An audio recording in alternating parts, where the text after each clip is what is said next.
The African Cup of Nations finals, the Afcon final, making history. Welcome to BallAfrica, where we don't just follow African football, we break it down, we talk about it, we analyze it, we tell the African football story. And of course, we can't stay silent with the current story that's on the headlines in African football.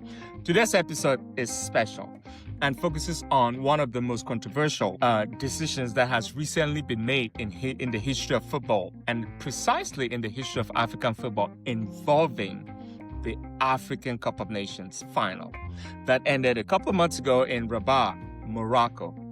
The Confederation of African Football, CAF, has officially stripped Senegal of its title and awarded it to Morocco through its appeals body. So Senegal that won on the pitch, the title has been taken and it's been handed over to Morocco, who lost on the pitch. Let's take a step back and unpack how we got here.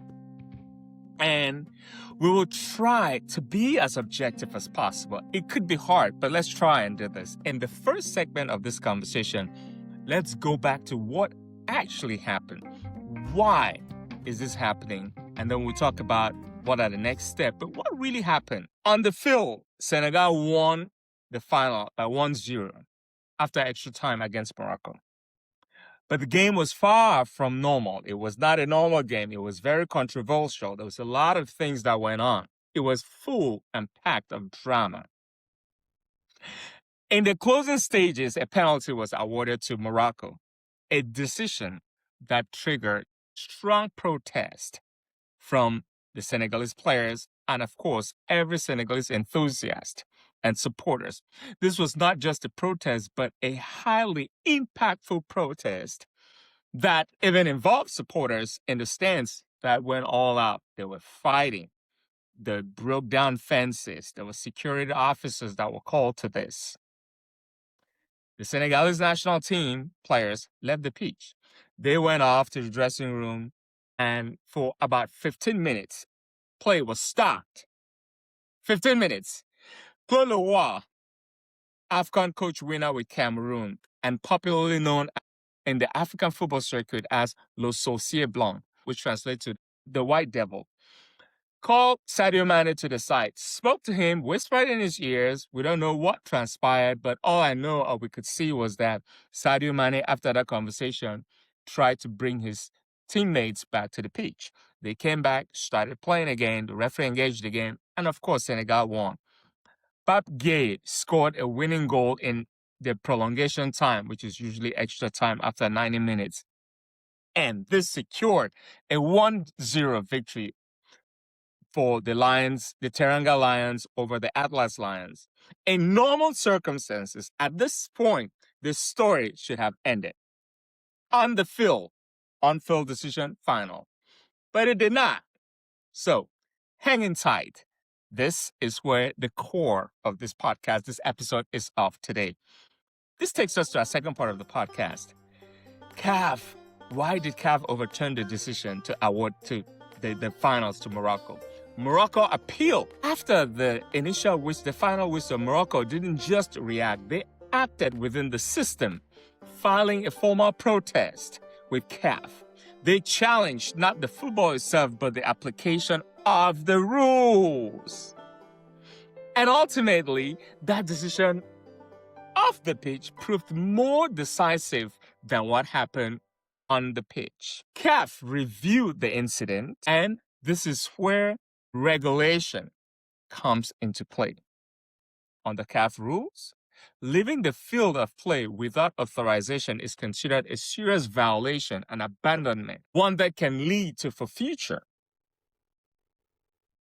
CAF based its decision on Articles 82 and Articles 84. These provisions that deal with teams leaving the field and the consequences that follow when a team decides to do this. In this particular case, Senegal's temporary walk-off was deemed a breach of significance. And it was significant enough to override the result on the pitch. CAF's appeal body or appeals bar decided that Senegal's action met the threshold and thus had to face the consequences. For context, Article 82 says a team that refuses to play or leaves the field, leaves the ground of play before the regular end of the match without the prior authorization of the referee shall be considered the loser. If you leave the field of play, you lost the game. If you abandon play, you lost the game. So, despite the result on the pitch, the match was officially recorded as a 3-0 win for Morocco. And this was in enforcement of Article 84 because that follows up to say if you do leave, the consequences are the opposing team wins and it's a 3-0. So, as a reminder, in January, after the finals, a disciplinary board initially issued heavy fines and bans for both teams, coaches, players, and a lot of them, but let the results on the field stand. The on-field results stood. This March 17 ruling came after a successful further appeal by the Royal Moroccan Football Federation. This is a classic case of sporting results versus regulatory compliance. And CAF chose to enforce the regulation. Why is this decision very controversial? This decision is a controversy. The controversy isn't just about the decision. It's about interpretation. Lots of folks have expressed varied opinions about this. Everyone has their own thought. Everyone has their own what's right, what's wrong, whatever it is. On the one side, some say rules are rules and they have to be followed. Leaving the pitch sets a dangerous precedent. Discipline must be enforced. President of CAF, Dr. Patrice Motsepe of South Africa, says rules are the foundation of football governance. Once a team leaves the field of play, it creates a precedent that must be addressed. On the other hand, some other folks say Senegal returned to the pitch and completed the match. The referee allowed play to continue. Traditionally, results on the field are final. So that's their school of thought. This view is commonly shared by former players and former voices such as Didier Drogba, the legend of Côte d'Ivoire and Chelsea, JJ Okocha, Paris Saint-Germain's legend and Nigerian dazzling dribbler, who have historically advocated for protecting the spirit of the game. Unquote, they say, football is played on the pitch. If a match is completed, the result should stand. If a match is completed, the result should stand. I quote. There is also the question of consistency.